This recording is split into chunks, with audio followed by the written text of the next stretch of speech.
Григорий, благодарю тебя за этот разговор, который посвящен Чагьялу Намкаю Нарбу и учению Дзогчен.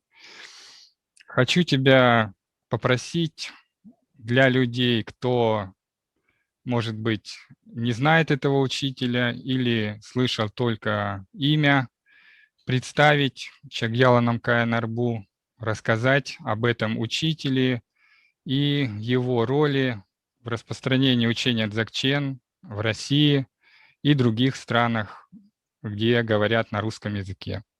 Ох, ты вот начал с самого важного вопроса на самом деле, потому что вот говорить об учителе с большой буквы, это говорить о том, что для многих его учеников, и меня в том числе, является самым важным в жизни. Портрет его висит у тебя сейчас за спиной, и этот портрет и учитель сопровождают меня уже почти 30 лет моей жизни. Он первый раз приехал в Россию в 1992 году, и мне посчастливилось на его первое учение сразу же попасть в Москве.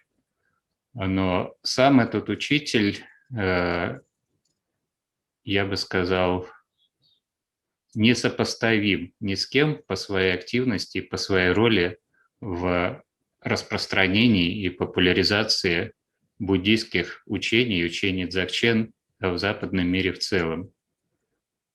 Он родился в Тибете в 1938 году и получил полное образование как тибетский учитель, как реинкарнация очень высокого уровня.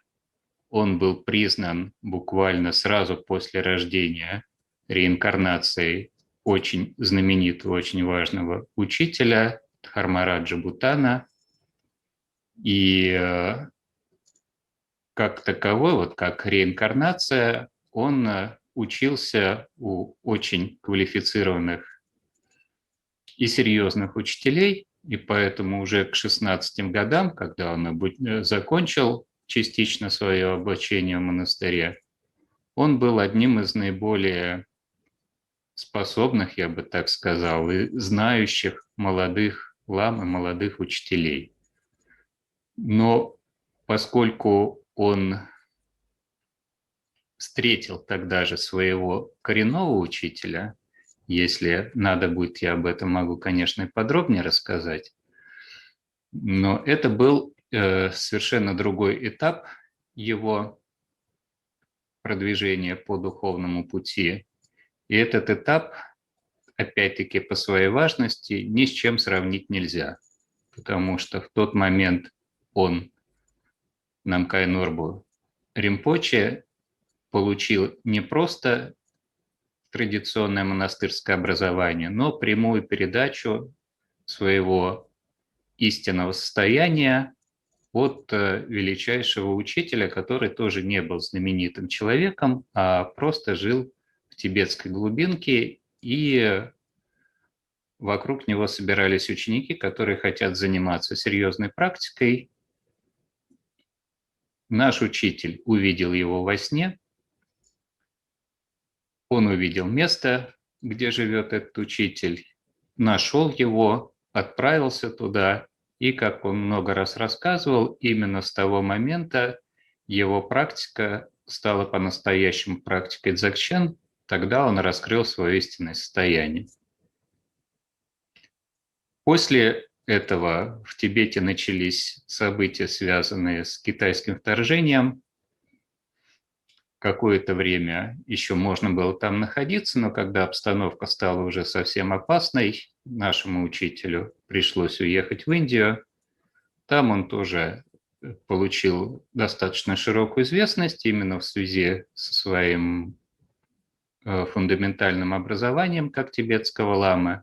Какое-то время он там работал и встретился с западными тибетологами, которые пригласили его в Европу. Тогда же у него был выбор ехать или в Южную Корею, как сам Ринпоче рассказывал, или в Италию. Но в итоге он решил принять приглашение профессора Туччи, итальянского тибетолога, и таким образом оказался в Италии.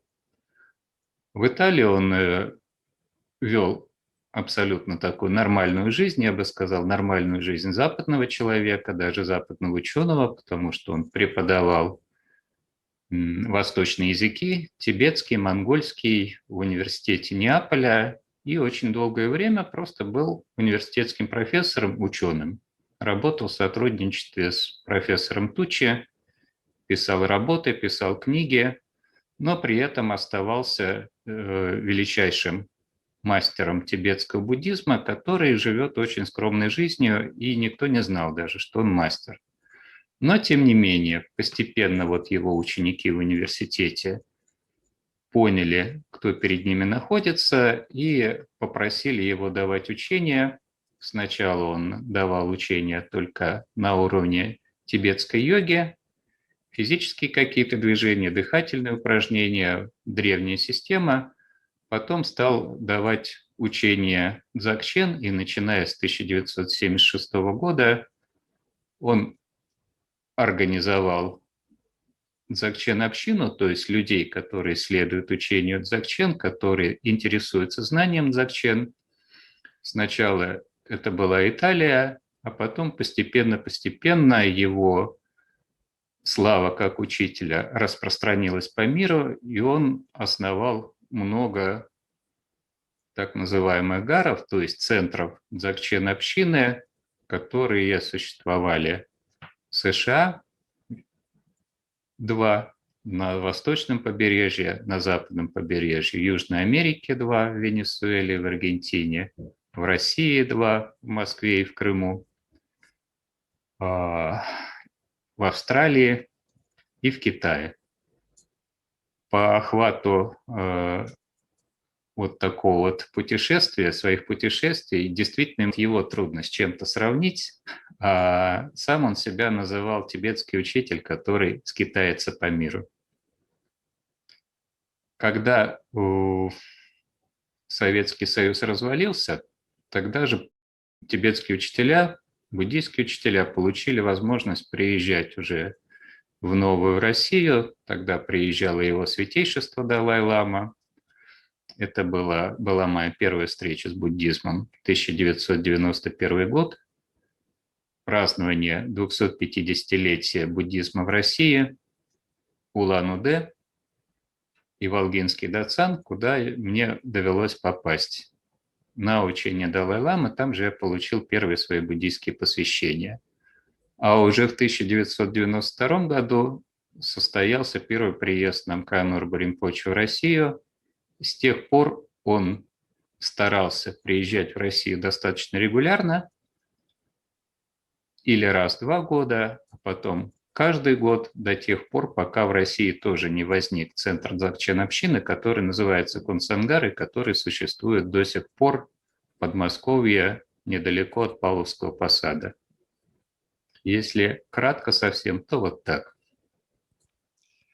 Спасибо большое. И мне очень интересна твоя история, как ты пришел к буддизму.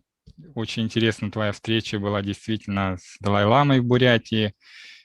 Почему ты заинтересовался буддизмом, как ты узнал о Чагьяле Намкай Нарбу, как попал на ретрит и твои воспоминания, впечатления от первой встречи. Ну, это почти что детективная история, как у многих первых учеников.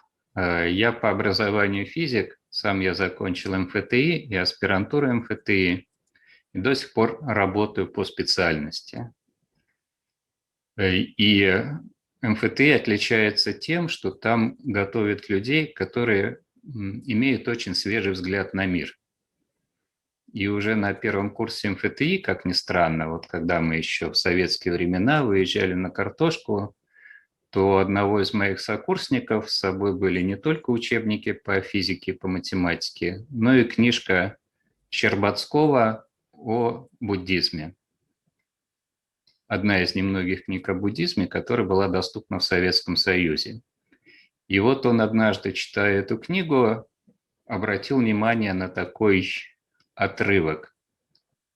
Там идет философский текст в форме вопросов и ответов, и вопрос задается такой: что такое свет и как движется свет? Это текст, которому 2000 лет с лишним. И дается ответ. Свет распространяется в пространстве, и, доходя до каждой точки этого пространства, он возбуждает эту точку, от этой точки начинает распространяться свет. И мы, как физики, сразу понимаем, что тем самым описывается принцип Гюйгенса в оптике, который говорит абсолютно о том же, что когда волна доходит до какой-то точки пространства, она как бы возбуждает маленький источник вторичных волн. И удивившись, как же так вот буддисты в древние времена дали столь точное описание такому сложному физическому явлению, как распространение света. Тогда я это запомнил. В МФТИ у нас также были и гуманитарные курсы, у нас был очень хороший курс по китайской философии, потом был очень хороший курс по индийской философии, где, конечно же, эти вопросы затрагивались. И так вот такой внутренний интерес постепенно нарастал, но тем не менее я всегда оставался физиком и до сих пор остаюсь физиком. То есть, когда я закончил уже институт и поступил в аспирантуру, тогда же образовались в Москве группы изучения боевых искусств. И я попал на учебу к очень хорошему мастеру. Он жив до сих пор, зовут его Иван Алексеевич Горбачев. Он обучался в Китае, и стиль его обучения мне очень подошел, потому что он давал абсолютно практические вещи, внутренние школы ушу, и сам обладал такими способностями, что не было никаких сомнений, что материальный мир, по крайней мере, в его существовании, не ограничен только тем, что мы видим. Он мог предвидеть какие-то события, он ощущал энергию, он мог находить потерянные предметы, все это я видел своими глазами, и как физик я обязан был убедиться, как это вообще работает. Поэтому другого способа убедиться, кроме как самому обрести такого рода способности и начать проверять на себе, как это работает, не существует. И поскольку вот мы, физики, люди очень любопытные, я начал заниматься, занятия эти пошли очень хорошо, то есть это дало совершенно недвусмысленный эффект.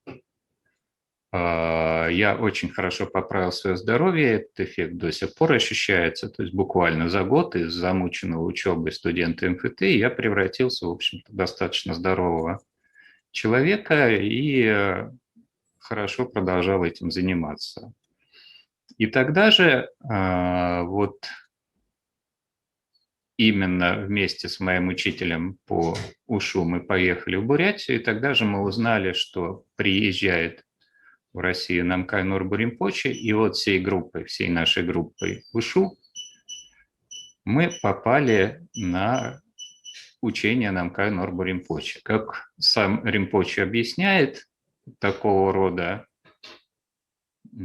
везение не является случайным, если верить в существование прошлых жизней, а буддисты склонны в это верить, потому что очень много есть фактов, которые указывают на то, что мы не ограничены только этим земным существованием. Это значит, что была какая-то связь с этим учителем, и я бы сказал, что связь очень сильная. Вот он приехал, и даже в такой закрытой стране, как Советский Союз, Россия, мы, тем не менее, как-то узнали, как-то с ним установили контакт, и я очень хорошо помню самое первое учение Намкай Норбу Ринпоче, когда он только заговорил, и я понял, что да, это очень серьезное учение, это очень серьезный учитель, и вот я об этом рассказываю, у меня до сих пор мурашки бегут по телу, потому что с тех пор моя жизнь очень сильно изменилась, и изменилась в лучшую сторону именно благодаря этой встрече. Следующий вопрос о учении Дзogchen.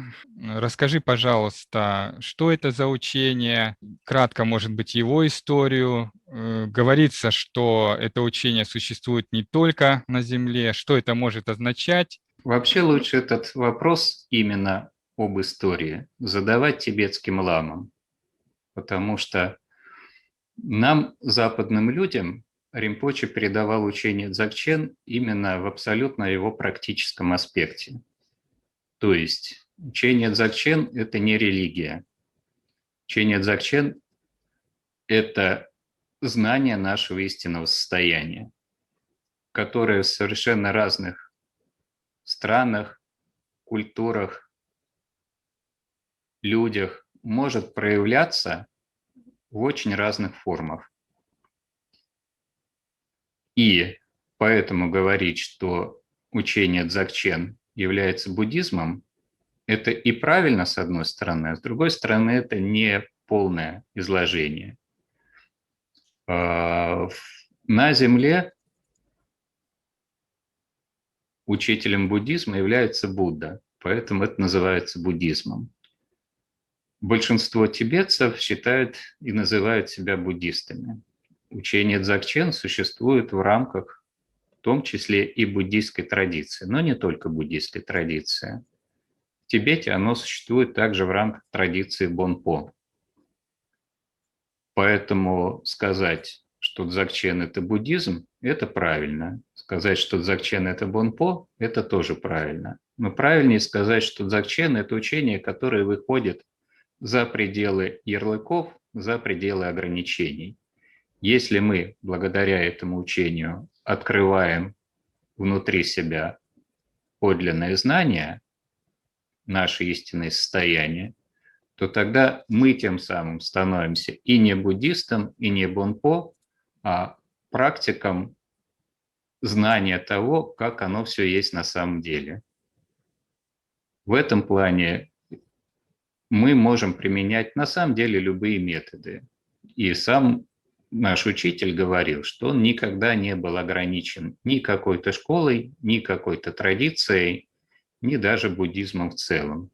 Приходя в христианский храм, он мог точно так же практиковать учение Дзогчен, при этом оказывая все необходимые, выполняя все необходимые ритуалы, и более того, я на 100% уверен, что его знание христианства в глубинной природе человека, как христианство, как учение, тоже позволяет раскрыть истинную природу человека через связь с Богом в христианской традиции. И если бы наш учитель, допустим, родился в христианской традиции, он мог точно так же, занимаясь и христианством, прийти к такому же глубокому знанию и раскрыть свое истинное состояние.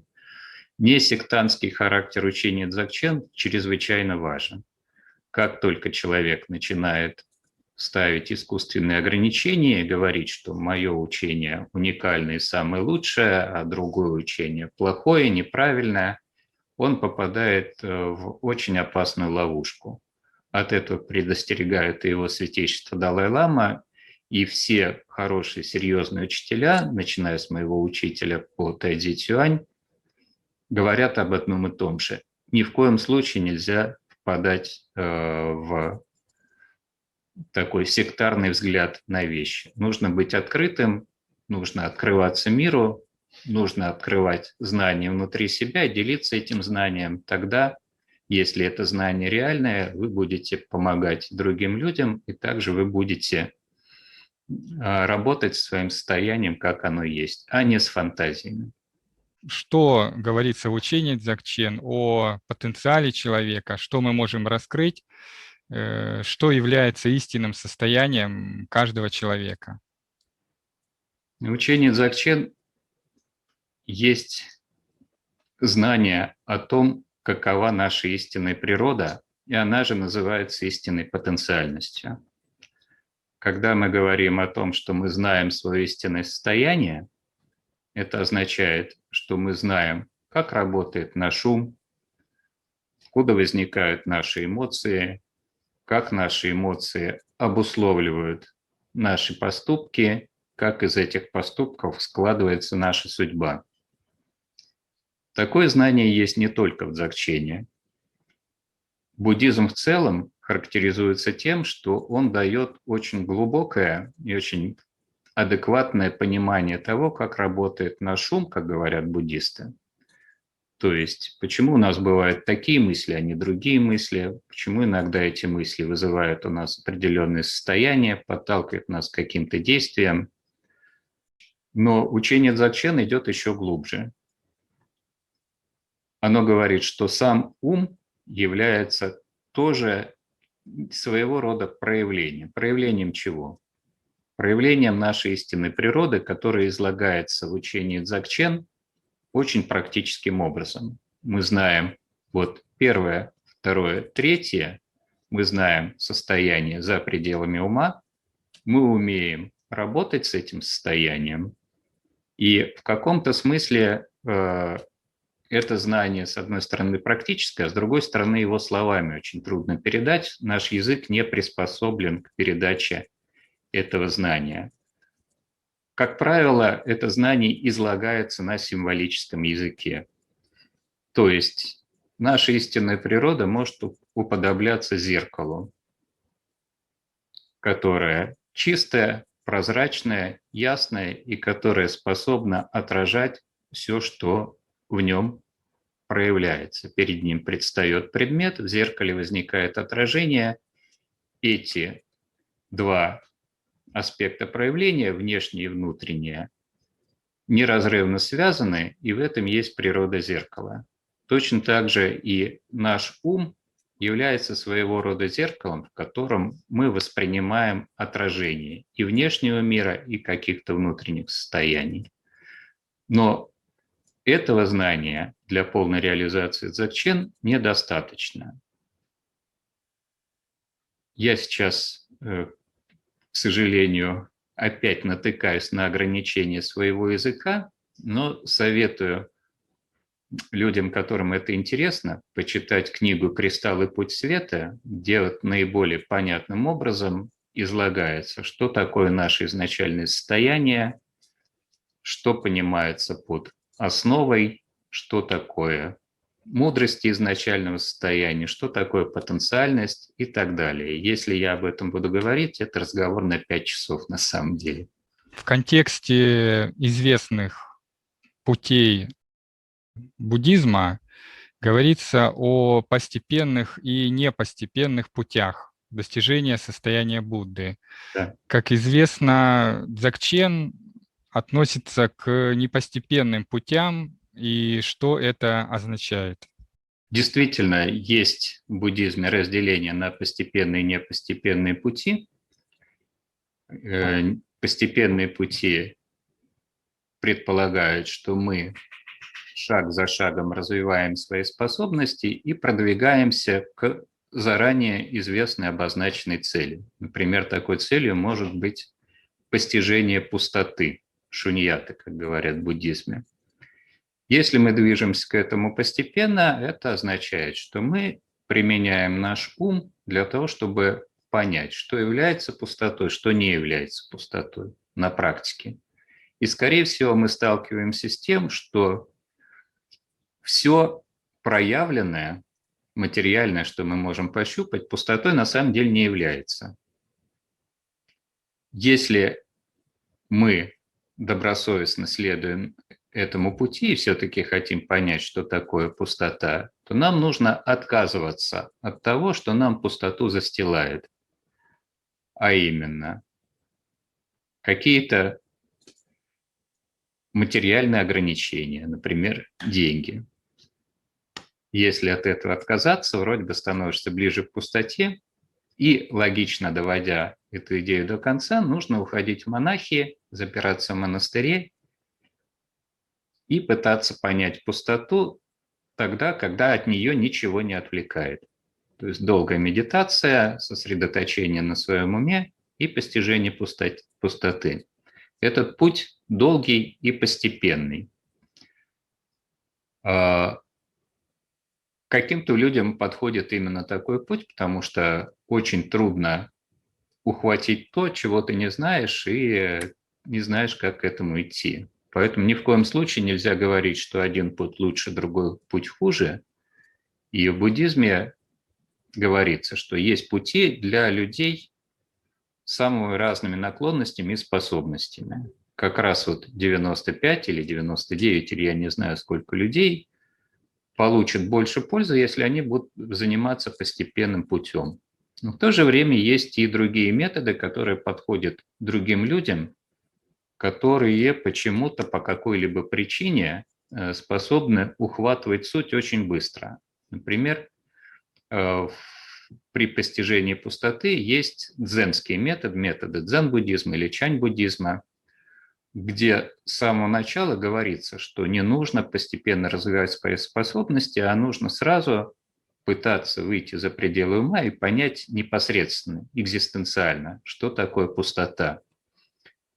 Самому на этом пути очень трудно добиться успеха, но для этого и существуют учителя и наставники, дзенские наставники, которые говорят, вот медитируй над таким-то куаном, выходи за пределы своего ума, мы тебе поможем. В тот момент, когда у тебя ум уже не справляется с обдумыванием куана, а куан, говоря по-простому, ум взрывает, учитель может тебе легонечко или не легонечко стукнуть специальной дзенской палочкой по голове, и в этот момент у тебя ум может остановиться, мыслительная деятельность исчезнуть и возникнуть вспышка, озарение, непосредственный опыт постижения пустоты. Такой путь непостепенный. Дзogchen является тоже непостепенным путем, но я бы сказал, он еще ближе к нам и еще труднее для практического освоения. В Дзogchen говорится, что нам не нужно создавать нашу истинную природу, поскольку она в нас уже есть. Каждое проявление, в котором мы сейчас находимся, в том числе этот наш с тобой разговор, это проявление нашей истинной природы. Но проявление само по себе ценно лишь тогда, когда мы эту истинную природу распознали внутри себя и знаем, что это такое. Момент распознавания нашей истинной природы опять-таки требует очень большой помощи от учителя. В Дзogchen это называется передачей от учителя или даже прямым введением в знание.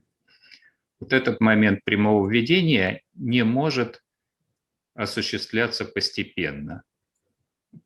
Переход от незнания к знанию – это всегда мгновенная вспышка. В этом смысле путь учения Дзogchen является непостепенным путем. Знание всегда обретается мгновенно в Дзогчене с помощью учителя, с помощью методов, которые он дает. Но дальше говорить о том, что на этом все закончено, и мы полностью просветлели или реализовались, в Дзогчене тоже категорически нельзя. Именно начиная с того момента, как мы распознали свою истинную природу, Дзогчен, условно говоря, становится постепенным путем, потому что знание нашей истинной природы – это не конечный результат Дзогчена, а только начальная точка практики Дзогчена. На этой основе мы можем уже развивать свое знание истинного состояния как бы вглубь. С одной стороны, оно всегда одно и то же, а с другой стороны, качества, которые присущи нашему истинному состоянию, мы должны проявить и реализовать. И для этого существуют вполне серьезные постепенные методы.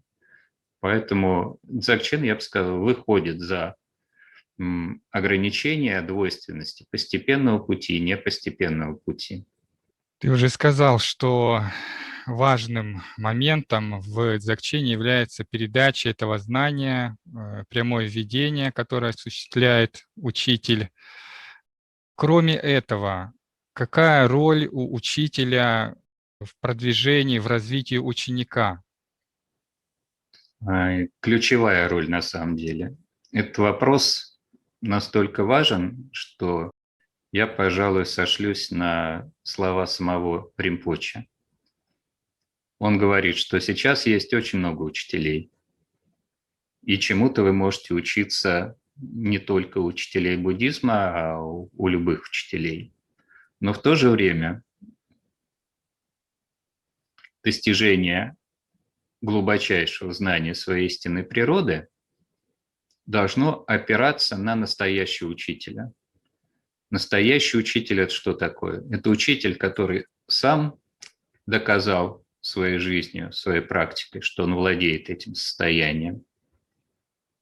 И в дзогчене особое внимание уделяется непрерывной линии передачи или линии преемственности учителей. Если учитель передает какое-то знание, то он ни в коем случае не должен его выдумывать. Он должен его как бы поколение за поколением, учителя сменяют друг друга, а знание остается тем же самым, и линия передачи тоже остается той же самой, чистой. Поэтому мы знаем учителя нашего учителя, который достиг высокой степени реализации, что подтверждается его жизнью. И мы знаем по цепочке на 2000 лет назад эту линию передачи мастеров, каждый из которых достигал определенной стадии реализации своей жизни, показывал, что это так.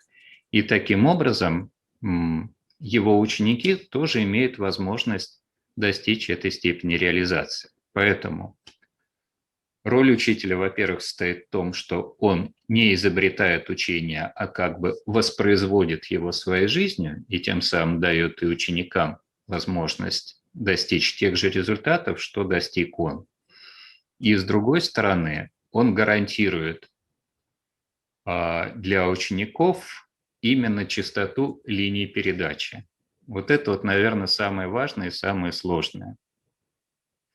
Поэтому Ринпоче говорил, если уж совсем коротко, что в дзогчене учитель – это вообще все. Вы можете достигать каких-то относительных результатов и без учителя, но абсолютных результатов, полной реализации вы можете достичь только с опорой на учителя и на его линию передачи. Есть тибетский термин, слово «ерме», нераздельность. Он встречается вот в некоторых практиках, например, призывание Гараба Дорже, Ерме Лама Гарабдаже, в практике Мандаравы, где возносится молитва обрести нераздельность с учителем в форме Мандаравы.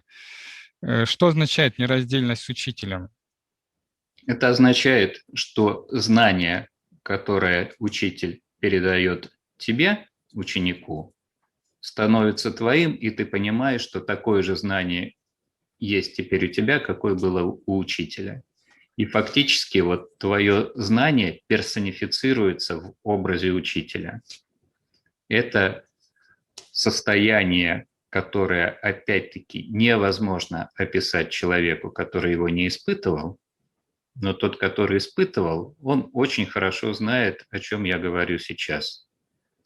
Нераздельность с учителем означает, что все знание, которое ты раскрываешь внутри себя, одновременно является знанием, которое было у твоего учителя.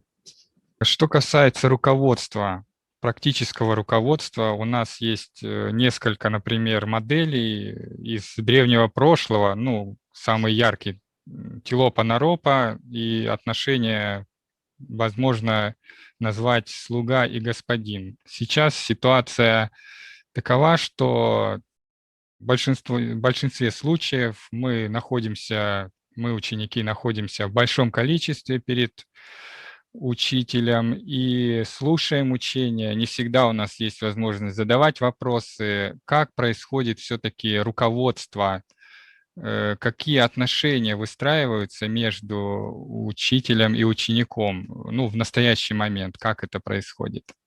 Наш учитель всегда говорил, что вы должны ощущать себя полностью свободными. Вы не воспринимаете мои слова как некую догму.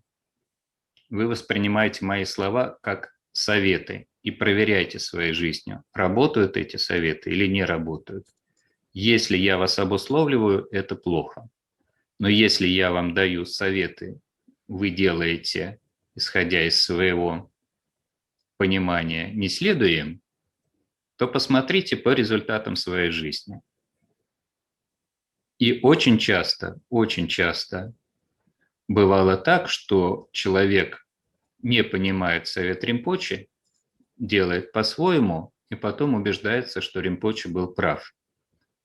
То есть в данном случае, вот в нашей культурной ситуации, конечно же, это не отношение начальника и подчиненного, господина и слуги, даже это не отношение друга и друга. Это отношение мудреца и человека, который осознанно следует советам этого мудреца, потому что убедился, что именно так вот и надо делать. Ты упоминаешь о советах Ринпоче. Можно ли тебя спросить о твоем личном общении с Ринпоче? Как оно развивалось, выстраивалось? На этот вопрос можно ответить в двух аспектах. Первый аспект состоит в том, что когда я встретил Чогьял Намкая Норбу, я сразу понял, что это все, что мне нужно. Каким местом я это понял, мне это очень сложно объяснить. И я ходил к другим учителям, я очень уважаю, очень люблю и других учителей, и был на многих учениях, но я всегда знал, понимал, что то, что рассказывает этот учитель, фактически я уже знаю от Намкая Норбу Ринпоче. И как бы вот с самого первого ретрита с 1992 года я понял, что мне жизнь подарила учение, которое является абсолютно полным. В нем есть все. Но с другой стороны, отношение с учителем – это и есть, собственно, духовная практика ученика. Если сейчас я буду переслушивать какие-то учения, которые я получал 20 или 25 лет назад, я открою для себя совершенно новые грани в том, что говорил учитель. Это процесс такой бесконечный. Одни и те же слова учителя по мере твоего развития открываются в тебе самом новыми и более глубокими какими-то гранями знания своего состояния. Поэтому этот процесс движения к учителю, к пониманию того, что он говорит, является постоянным и непрерывным. И закончится он только тогда, когда я достигну полной реализации. Поэтому моя личная практика – это постижение, попытка постижения того, что передает Ринпоче, и каждодневная, регулярная ревизия своего знания в соответствии с тем, что он говорил, и понимаю ли я это, на каком уровне понимаю, веду ли я себя в соответствии с его наставлениями. Ринпоче говорил, что, ну, особенно в последние годы его жизни, что его очень заботит программа, которую он создал. Это программа Санти Махасанха, образовательная программа, состоящая из нескольких уровней. Расскажи, пожалуйста, что это за программа, что она включает, для чего она создана и почему Ринпоче уделял ей такое особое внимание? Дело в том, что учение Дзогчен не принадлежит только тем, кто встретил Намкая Норбу Ринпоче. У нас есть близкие люди, родственники, дети, потом мы уйдем из этого мира, тут будут жить какие-то другие люди. И мастер такого уровня всегда думает не только о своих учениках, он думает о живых существах, всех. Говорил он так: даже если ко мне приходит 10 тысяч человек на учение, а такое вполне могло быть, сравните это с тем, сколько людей живет на Земле, и какая малая доля людей на самом деле интересуется учением и тем более следует учению. Капля в море.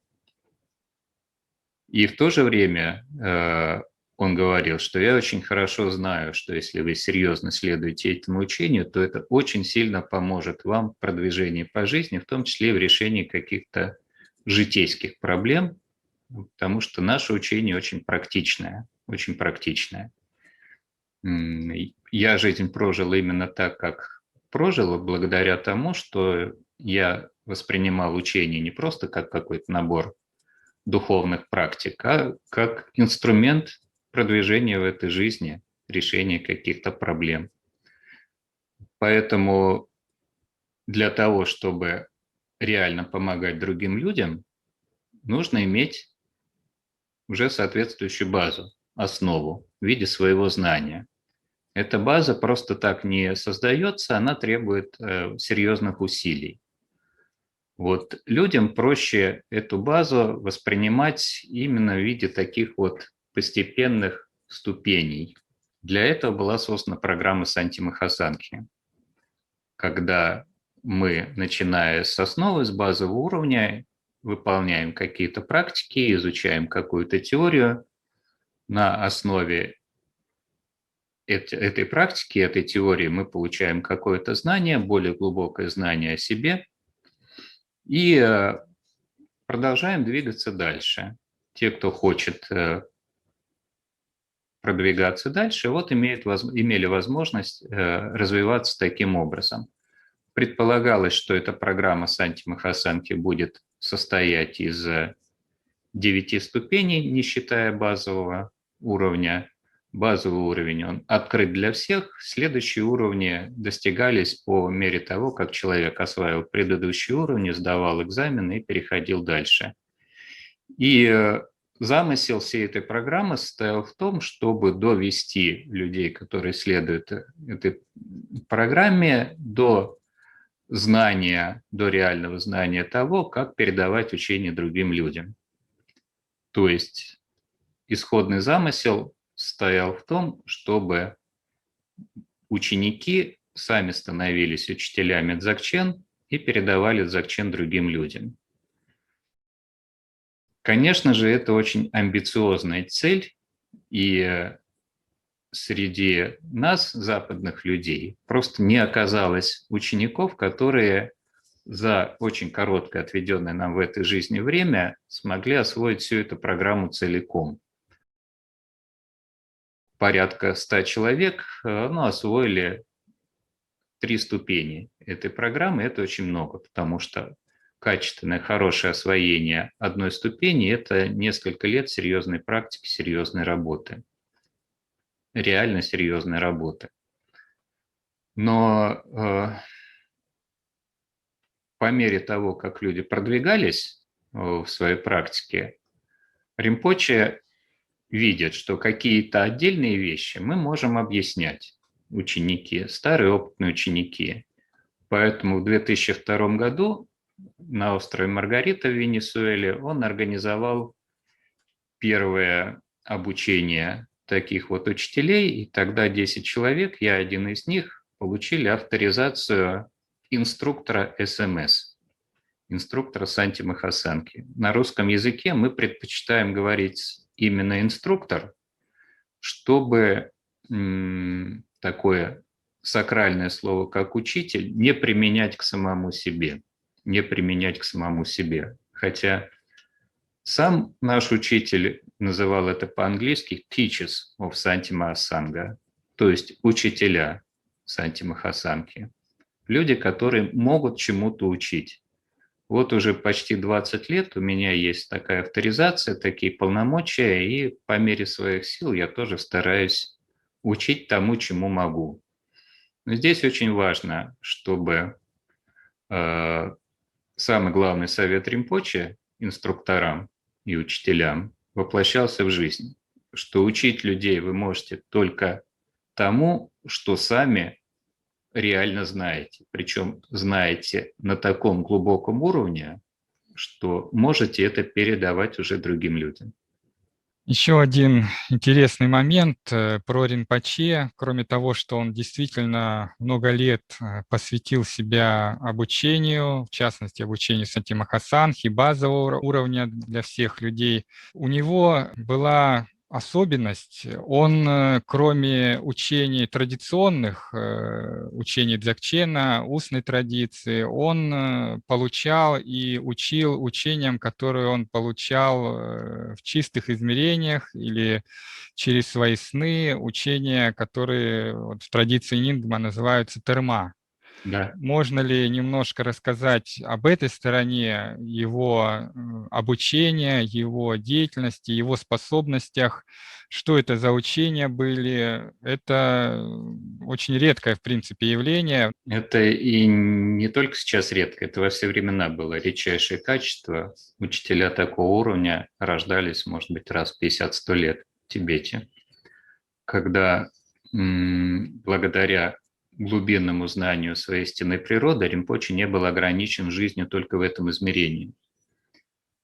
Я, конечно же, пожалуй, даже не вправе распространяться на эту тему. Я могу только несколько намеков дать, что до того, как в 1976 году наш учитель провел свое первое учение для западных учеников, у него уже был готов полностью цикл так называемых учений Терма, начиная от самых базовых вещей, описания сенсорической ситуации, которая сейчас складывается в мире, и предварительных практик, которые подходят к этой ситуации, вплоть до инструкций по достижению самых высоких уровней реализации, а именно радужного тела.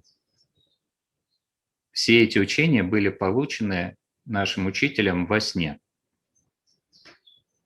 Во сне это значит, что, как он описывает, есть книги, где он описывает, как это все происходит, что во сне он устанавливает контакт со своим учителем, иногда в облике других знаменитых учителей, например, Гуру Падмасамбхавы или каких-то Тартонов, или даже Гараба Дардже, но всегда оказывается, что тем самым этот символический образ великого учителя Гуру Падмасамбхавы – это проявление его учителя Чанчуба Дардже. И от этих учителей в различных ситуациях он получал учение во сне. Например, учитель передает такое-то учение или посвящение, читает тибетский текст, способность Ринпоче осознавать, что происходит во сне, просто фантастическая. Он запоминал то, что происходило во сне. Пробуждаясь, он записывал эти учения, потом перепроверял. Если какие-то моменты оставались непонятными, он мог снова видеть другой сон, где дописывал это, проверял, совпадает ли текст и так далее, и так далее. И потом сам эти учения, полученные во сне, практиковал, проверял их результативность, и когда эти учения не были секретными, когда их можно было передавать своим ученикам, он передавал своим ученикам. Очень много из того, что мы практикуем из учений нашего учителя, это чистая передача терма во сне. И некоторые из этих практик являются просто уникальными, как, например, танец на мандале. То есть видеть во сне мандалу трех различных размеров, малая мандала, средняя мандала, большая мандала, видеть движение на этой мандале, записать их, привнести в материальный мир – это учение не просто уникальное, я бы сказал, совершенно исключительное. Ну и много других учений. Это тоже отдельный разговор. Цикл этих учений называется Лонг-Сал. Лонг – это пространство, Сал – это ясность, и это тоже символическое название нашей истинной природы. Ринпоче оставил огромный объем информации, практик, и, конечно, все мы, его ученики, желаем, как можем, продолжаем применять эти учения, эти практики. И у меня вопрос, связанный с образом жизни, с соединением практики с повседневной жизнью. Как известно, в буддийской традиции это распространено, что серьезное занятие дхармой подразумевает или монашеский образ жизни, то есть полное отречение, да, от мирской деятельности, или уход в длительное затворничество. В Дзогчене модель поведения возможно, я говорю возможно, совершенно иная. Практики Дзогчена живут обычной, как правило, мирской жизнью, имеют работу, семьи и зарабатывают деньги как совершенно обычные люди. Но при этом из своего опыта, и ты уже говорил об этом, например, та же программа Санти Махасанхи действительно требует очень большой работы, очень длительного времени в практическом применении определенных техник, упражнений.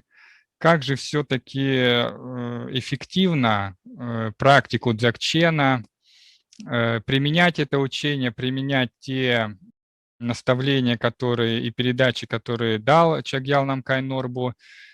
Он должен быть мирянином, он может практиковать как обычный мирянин, или все-таки, если следовать той схеме, которую создал Ринпоче, в частности Санти Махасанхи, нам требуется действительно длительное затворничество, требуется большая работа практическая. Ну, понятно, это вопрос для тех, кто хочет достичь каких-то уровней реализации.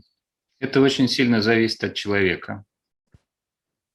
В этом плане учение Дзогчен уникальное, что оно не дает какого-то единого рецепта, а говорит, что вы должны исходить из своей реальной ситуации, своих реальных способностей и своего понимания того, в какой ситуации вы находитесь.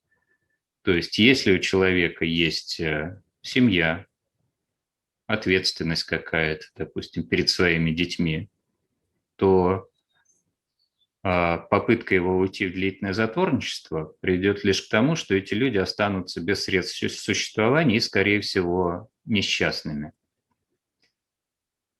Это нехорошо.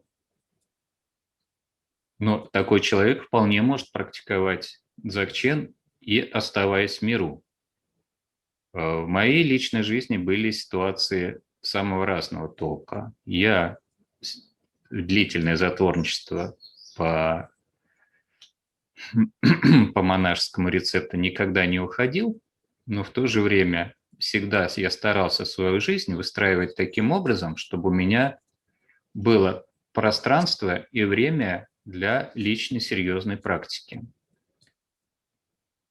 Когда я работал в Корее в университете, это внешний ритм жизни очень жесткий был. То есть там принято очень много работать, и на длительные ретриты вообще никакой возможности не было делать их. Но тем не менее, вот когда я приходил с работы, я оставался сам собой и занимался. И это было достаточно такое плодотворное время с 94 по 96 год, когда, живя в очень жесткой внешней ситуации, тем не менее я находил варианты внутренней свободы и практиковал дзогчен, развивался таким образом. Потом вернулся из Южной Кореи, сдал экзамен Санти Махасанки в 1996 году и дальше продолжил заниматься. Были в моей жизни ситуации, когда мне приходилось даже оставлять работу для того, чтобы выполнить практики, допустим, второго уровня Санти Махасанки, которые требовали именно полного сосредоточения на этих практиках. То есть в какой-то момент я понял, что без полного сосредоточения на этих практиках это будет профанация. Поэтому я просто позвонил своему начальнику на работу, сказал: извините, я с завтрашнего дня не прихожу на работу. Он мне не поверил, он еще неделю меня ждал. А я, вставая с утра, где-то в 8 утра, начинал практиковать эти методы, и где-то к 2 часам дня у меня первый тун заканчивался. То есть 6 часов непрерывной практики, которые, конечно, не предполагают похода на работу. Это бессмысленно. Такой период жизни у меня тоже был, но этот период жизни тоже закончился. Потом была другая ситуация, когда я уехал в Венесуэлу, в Угар венесуэльский, на остров Маргарита.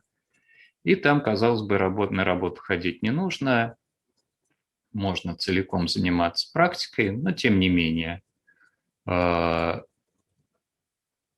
видимо, какие-то заслуги к тому времени накопились. Я нашел себе работу по интернету, это в начале 2000-х годов, и относился к этому достаточно добросовестно, то есть где-то 4 часа, может быть, иногда больше в день у меня выходило на работу, я зарабатывал достаточно, чтобы обеспечивать свою жизнь там, чтобы растить маленького сына, который у меня там родился, и с тех пор я стараюсь жить именно таким образом. То есть я все время что-то делаю и в плане общественной какой-то деятельности. Как правило, у меня всегда есть 2 работы, не одна. Это помогает мне зарабатывать не слишком большие деньги, но это такие деньги, которые полностью хватает для себя, для детей, для помощи каким-то другим людям в каких-то ситуациях. И в этом плане я абсолютно чувствую себя свободным. Я не озабочен тем, чтобы зарабатывать много денег, но тем не менее я знаю, что при определенной доле самодисциплины денег можно заработать всегда достаточно, и это критерий того, что моя практика продвигается правильно. Практика дзогчен в наших условиях – это на самом деле гармонизация своего существования в этом мире. Если у тебя трезвый взгляд на вещи, если у тебя нормальная семья, хорошие отношения с другими людьми, если ты помогаешь своей практике, своей жизни другим людям, зарабатываешь какие-то деньги, чтобы у тебя было свободное измерение, в котором ты можешь заниматься практикой так, как ты считаешь для себя нужным, то это идеальный способ для жизни. Что касается обязательств, в буддизме традиционно, получая посвящение или учение тантры, мы получаем некие обязательства, которые необходимо выполнять в повседневной, ежедневной практике. Да. Есть ли такие обязательства в учении дзогчен? Есть только одно обязательство – выполнять самую важную сущностную практику дзогчен, которая называется гуру-йога, и все остальные свои и практики, и действия, и по возможности эмоции и мысли основывать именно на этой практике и на принципе внимательности и осознанности. То есть гуру-йога – это знание своего истинного состояния, внимательность и осознанность – это знание того, как применять свое истинное состояние в жизни, как жить с этим знанием. Вот это и есть обязательство самая дзогчени. В других путях люди, практикующие, боятся нарушить свои самаи. В дзогчене нужно бояться или можно не бояться нарушать это знание. Есть ли какие-то последствия, например, в тантре это боятся делать? Дело не в том, боишься ты или не боишься. Дело в том, насколько ты омрачен или не омрачен. Страх нарушить обязательства проистекает из того, что ты не уверен, что ты можешь в полной мере отвечать за свои действия и поступки. И тогда действительно лучше придерживаться каких-то ограничений. Не надо безобразничать, не надо делать неприятные вещи другим людям, не надо думать, что ты уже реализовался и делать безумные вещи, от которых другие люди будут страдать. Если, как я сказал, ты знаешь свое истинное состояние, то оно является естественным указателем, что хорошо, а что плохо в твоей конкретной ситуации. И знание истинного состояния также пробуждает то, о чем говорят в других буддийских традициях, как о принципе единого зарождения, сострадания и мудрости. Если ты знаешь свое истинное состояние, ты внутри себя уже не можешь быть плохим человеком, ты не можешь физически желать зла другим людям. Может быть, у тебя не хватает способностей помогать этим людям в полной мере. Ну так и помогай им в той мере, в которой ты действительно можешь это делать. Если ты можешь кому-то помогать деньгами, помогай деньгами. Если ты хороший доктор, помогай как хороший доктор. Я вот, например, физик по профессии, я стараюсь помогать умным школьникам побеждать в олимпиадах. В этом году мой ученик дошел до финала Всероса по математике, это высочайший уровень на самом деле. Поэтому помогать этому миру можно по-разному. В этом есть обязательство дзогчена. Если же думать, что обязательство – это просто начитывать определенное количество мантр в день, но это значит, что надо спрашивать уже не у учителя дзогчена, а у того учителя, который дал тебе эти обязательства. Вполне возможно, что у него есть, у этого учителя свои причины, и он может объяснить, почему нужно именно следовать этим самая. Но если он будет тебя ограничивать и говорить, что иначе тебе будет очень плохо, и ты должен бояться нарушить эти самая, то это, скорее всего, разговор на уровне детского сада. В Дзогчене нет детского сада, там нет нянечек, ты должен сам за себя отвечать. Если говорить об ответственности за учение дзогчен, применение его, также, ну вот, еще при жизни Ринпоче говорили о том, что каким-то образом неприменение практик или неправильное применение практик может влиять на учителя, на передачу. Действительно ли есть какие-то опасности, ну, неправильного применения или распоряжения этими знаниями? В этом плане, да, такая опасность существует. Если учитель передает глубокое учение ученику, он тем самым берет на себя ответственность за действия ученика. Пока этот человек, ученик, неразумен, он может совершать ошибки. Эти ошибки автоматически влияют на состояние учителя. У учителя может ухудшиться, например, самочувствие, он может заболеть. Поэтому за этим надо следить. Говорят, что учение дзогчен за пределами ограничений. Как это правильно понимать? Не только за пределами ограничений. Говорят, что оно за пределами усилий, говорят, что оно за пределами концепций, что в дзогчене нет никаких правил. Понимать это правильно можно очень легко. Ты находишься в знании дзогчен, и в этом знании дзогчен, в знании своего истинного состояния, ты понимаешь, что значит быть за пределами ограничений, за пределами усилий, за пределами концепций. Если же использовать эти красивые слова от ума, от своего эгоизма, то тогда это будет просто самооправдание своих некрасивых действий, ошибок или просто злонамеренных даже действий.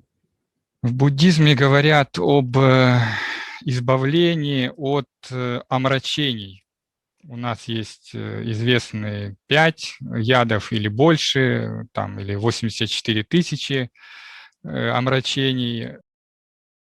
Дзогчен известен таким термином, если делить на учение сутры, тантры и дзогчена, то в дзогчене говорится о пути самоосвобождения. Что это значит? Вот, например, многие люди страдают из-за того, что они ссорятся с кем-то. В чем причина ссоры? Например, один человек обиделся на второго человека или разгневался. Разгневался, и дальше понеслась. Слово за слово, на эмоциях, наговорили друг другу, потом сами жалеют, а уже дело сделано. В какой момент возникло омрачение? Омрачение возникло в тот момент, когда человек посчитал, что он умнее другого человека, видит что-то лучше другого человека или почувствовал себя задетым. В любом случае, корень омрачения – это незнание своей истинной природы. Если человек знает свою истинную природу, то он понимает, что он с другим человеком имеет примерно такую же связь, как с частями своего тела. И было бы глупо, когда у нас правая рука стала ссориться с левой рукой. Просто нет предмета для ссоры. Вот когда ты понимаешь свою истинную природу, то у тебя нет предмета для ссоры с другими людьми, потому что ты знаешь, что и ты имеешь природу Будды, и они имеют природу Будды. Тем более, если вы учитесь у одного учителя, то такая связь еще более глубокая, чем связь правой и левой руки. Называется ваджрная связь учеников и ваджрная самая. Учеников по отношению к учителю, учеников по отношению друг к другу. И тогда предмет для ссоры сам собой не возникает. Вместе со знанием истинной природы приходит глубинное уважение к другому человеку просто потому, что он является живым существом, у которого есть природа Будды. Это ты себе не придумываешь какое-то искусственное страдание, а ты начинаешь это чувствовать и с этим жить. И тогда вот сам корень, из-за которого возникают омрачения, отсекается. При этом внешне совершенно не обязательно, что ты будешь благостным, слащавым, иногда правильный способ поведения в какой-то ситуации будет проявить в том числе и энергию гнева. То есть если человек делает что-то очень плохое, и ты можешь его остановить, только сильно на него накричав, понимая полностью последствия, то тогда это будет уже не омрачение, а поведение соответствующей ситуации. Если ты своим криком остановишь человека, который собрался там что-то плохое с собой сделать, не дай бог, самоубийство совершить, и вот ты нашел метод обращения с этим человеком, который внешне будет выглядеть совершенно безобразно. Можно даже побить его, чтобы этот человек в чувство пришел. Но это уже не будет омрачением, это будет уже поведением, соответственно, ситуации. Так вот, самоосвобождение как таковое, что это такое? Это понимание того, как возникают все многообразные проявления. Это знание проявлений в нашей истинной природе. Если ты знаешь, как рождается гнев, и ты успеваешь в своем истинном состоянии отследить гнев просто как некую энергетическую волну, то тогда гнев перестает быть гневом, а становится проявлением энергии, который естественным образом разворачивается в твоем истинном состоянии. Вот это принцип самоосвобождения. Дзогчен славится, так скажем, не будем говорить в обывательских, но в широких кругах такой высокой реализации, как радужное тело. Это, конечно, очень заманчивая перспектива, очень интересная цель, но можно ли тебя попросить кратко сказать, понятно, не раскрывая каких-то тайн, что это за результат, как он возникает, к нему приходит, и, в принципе, действительно ли обязательно показывать этот результат, достигать этот результат, или практик Дзогчен не должен стремиться к этому как к какой-то заветной цели? Какая здесь середина, есть ли она? Ты прямо как только что побывал на моем ретрите в Санкт-Петербурге, где мы делали практику синдзина радужного тела. То есть, что это такое? Это, как говорят, излюбленный способ реализации мастеров Дзогчен. Что значит излюбленный? Это значит, что если им удается достичь радужного тела, это очень здорово. Они понимают всю ценность такой реализации.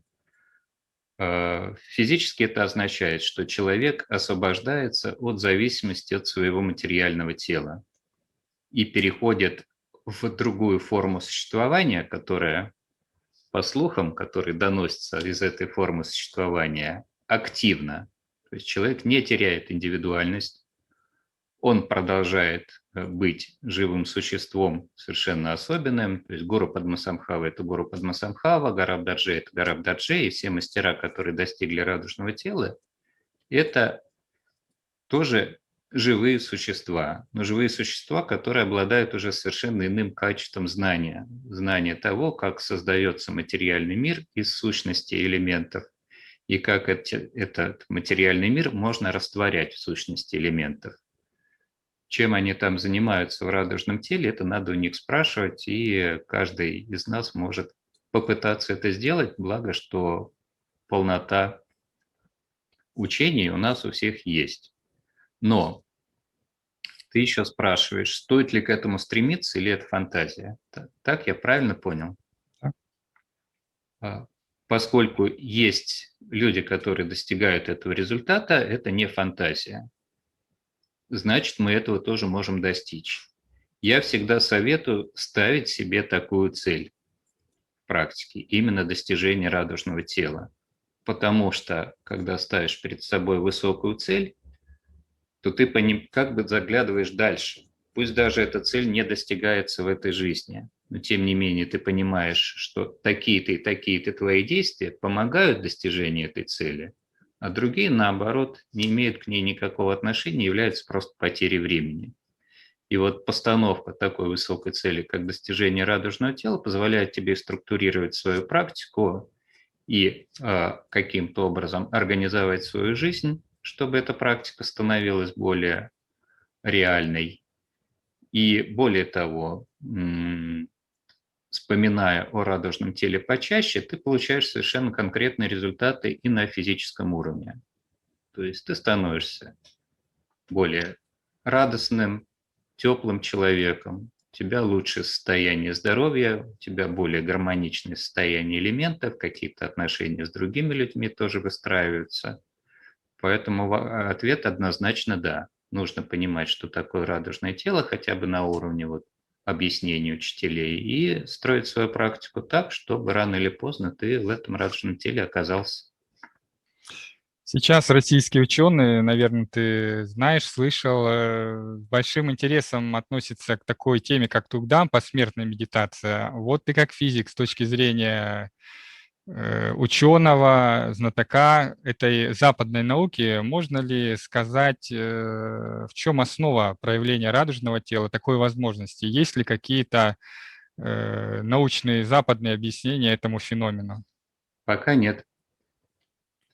То есть, да, я слышал, что наши ученые, причем очень хорошие ученые, и Черниговская, и Анохин, и ученые из МГУ, там есть лаборатория, они приступают к этим исследованиям. Но я бы сказал так, что приборы, боюсь, что недостаточно чувствительны у нас для того, чтобы эти эксперименты реально проводить. Почему?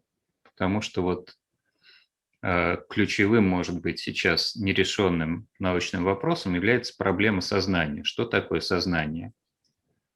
И ученые уперлись в эту проблему, потому что она лежит за пределами обычного научного подхода. Научный подход состоит в том, что мы ставим эксперимент с каким-то объектом. Мы измеряем какие-то характеристики этого объекта, считываем показания стрелочек приборов и пытаемся сделать этот эксперимент повторяемым, чтобы то, что мы сделали в плане научного подхода, могли проверить другие ученые. Но когда мы говорим о сознании, у нас нет объекта, который может быть исследован такого рода научными методами. У нас есть такой объект, как мозг, как его электрическая активность, как какие-то нейронные сети, которые можно визуализировать. То есть весь арсенал современных приборов ограничивается тем, что мы можем видеть на материальном плане. И в то же время, как возникает наш внутренний мир, наше субъективное ощущение того, что мы являемся живыми существами, что у нас есть какие-то переживания, какие-то стремления, какие-то намерения, все, что мы называем словом «я живу», «я мыслю», «я существую», как еще с Декарта повелось, это не измеряется приборами. Поэтому мне очень интересно, конечно, было бы с этими учеными поговорить на эту тему. Если они изучают только Тугдам, то тогда это большой шаг вперед. Но им нужно изучать сознание тех людей, которые реально что-то добились, пока они еще живы в этом мире. И тогда вот, поняв, что такое сознание, можно будет говорить о том, какие уровни сознания бывают у совсем экзотических объектов, таких как мастеров, которые уходят в Тугдам. Где у них сознание пребывает? Это надо спрашивать у мастера, а он уже не отвечает. И в этом плане наш учитель говорил так, что вам лучше получить опыт, допустим, состояния Бордо, то есть состояние, которое у человека наступает после смерти, в этой жизни, чтобы, попав в состояние Бордо после смерти, вы уже знали, что там делать. Вот так же и ученым лучше исследовать состояние сознания живых людей, живых мастеров, и понять, чем оно отличается от сознания обычного человека, чтобы потом вот эти отличия проверять уже в момент совершенно особых медитативных состояний, таких как Тугдам. Гриша, к концу интервью хочу спросить такой совет у тебя для тех людей, кто интересуется учением Дзogchen, в частности, интересуется передачей Чогьяла Намкая Нарбу, потому что я сам лично встречал таких людей, ко мне обращались с такими вопросами, как получить учение Дзогchen, которое передавал Чогьял Намкай Нарбу, существует ли оно в рамках Дзогchen-общины, можно ли войти в эту Дзогchen-общину, можно ли приобщиться к наследию Чогьяла Намкая Нарбу. Вот твой взгляд, твое понимание ситуации на сегодняшний момент, когда Ринпоче в физическом теле с нами уже, к большому сожалению, нет. Мы не можем на физическом уровне получать от него учения. Совет людям, кто имеет интерес к наследию Намкая Норбу Ринпоче. Советов тут может быть несколько. Первый совет – это всегда есть возможность заниматься каким-то интеллектуальным изучением. То есть есть книжки. Этих книжек много, и они требуют достаточно больших усилий по их освоению. То есть первый человек читает «Кристаллы путь света» и видит, ему это интересно или нет, в первую очередь. Если нет интереса к такой книге, как «Кристаллы путь света», может быть, лучше заняться чем-нибудь другим. Есть люди, которые, читая «Кристаллы путь света», сразу понимают, что вот оно, то, к чему они шли, то, что они всю жизнь искали, наконец-то нашли. Этим надо заниматься, это надо практиковать.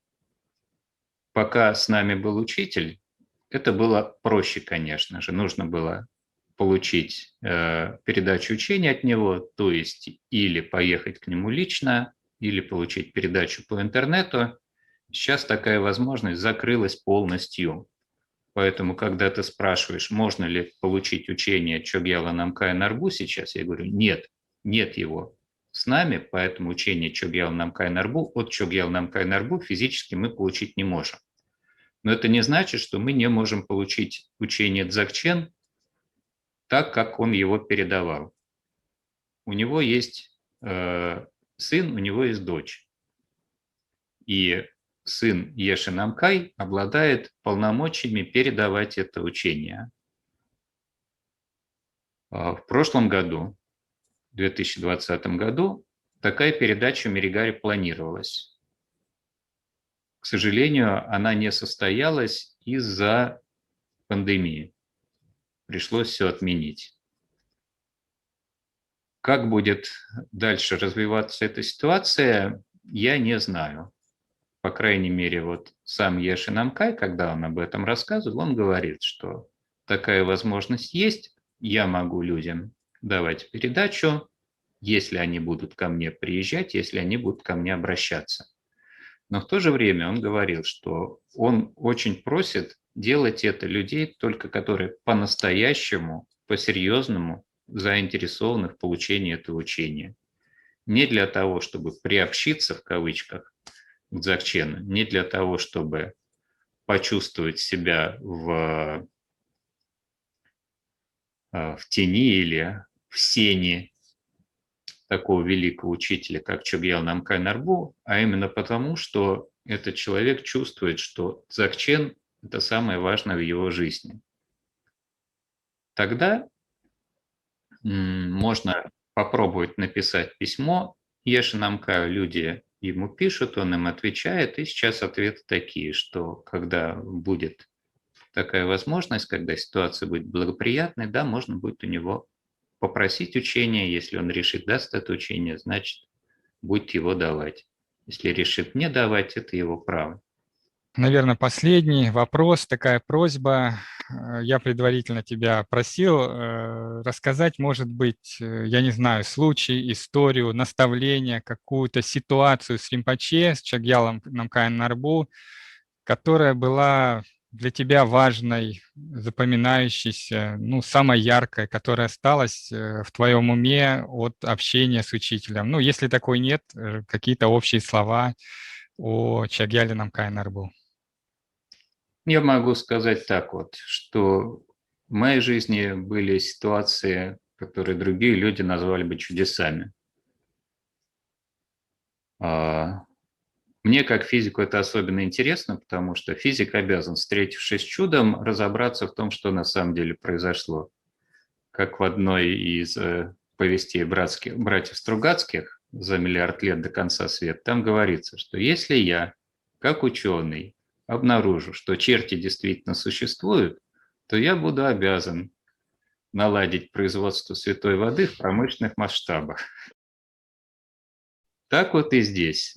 Увидев один раз, как работает мир, который выходит за пределы материальных законов физики, я как физик обязан разобраться в том, как это работает. Другого инструмента, кроме самого себя, у меня, к сожалению, нету. Экспериментального материала мало. Но что могу, то делаю. Но запоминаются даже вот не эти чудеса. Эти чудеса, они как бы подталкивают к правильному направлению. А запоминается прежде всего то, что наш учитель настолько велик, что ты смотришь на него, и у тебя в голове сразу все проясняется. Вот что такое. Наш учитель настолько велик, что любая проблема в конечном счете сводится к тому, понимаешь ты его наставление или не понимаешь. И для меня многие вопросы снимались вот именно таким образом. Я за все время, за все годы обучения, десятилетия обучения, написал, может быть, учителю от силы там 5, максимум 10 личных писем с вопросами о том, вот, учитель, подскажи, пожалуйста, что мне делать. Вот одним таким вопросом я могу поделиться.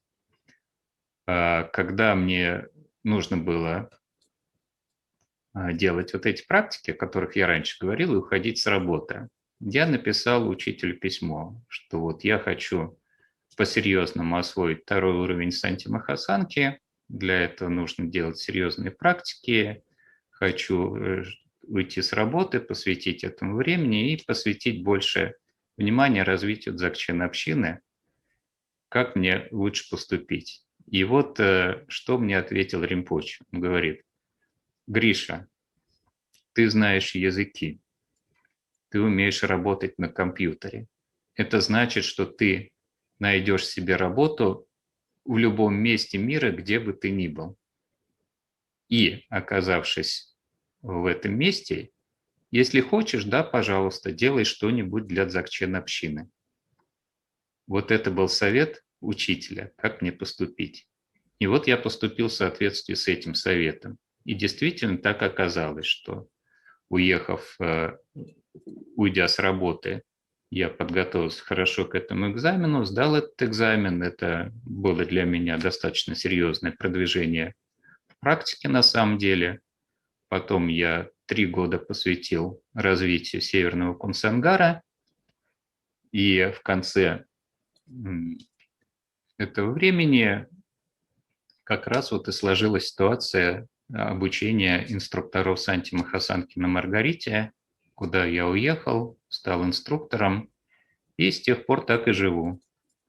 С одной стороны, живу нормальной жизнью, зарабатываю деньги, живу с семьей, а с другой стороны, в этой ситуации, использую эту ситуацию благоприятную для практики и для каких-то ретритов, для помощи другим людям. Поэтому, последовав совету Ринпоче, я просто получил в конечном счете жизнь, в которой я живу так, как хочу, и по мере сил помогаю другим людям. Вот что запомнилось больше всего, и вот мое пожелание и другим, всем, кто будет слушать это интервью, чтобы они тоже нашли жизнь, которая их полностью устраивает, и в этой комфортной ситуации они для себя нашли самое главное – дхарму, учение и продвижение к чему-то более осмысленному, чем просто материальное существование. Гриша, спасибо огромное. Очень рад этому разговору. Для себя почерпнул очень много интересных, важных моментов. Уверен, что зрителям также это будет очень полезно. И, конечно, наш разговор посвящается памяти нашего учителя Чагьялана Кайнарбу. Который всегда с нами. Спасибо и тебе.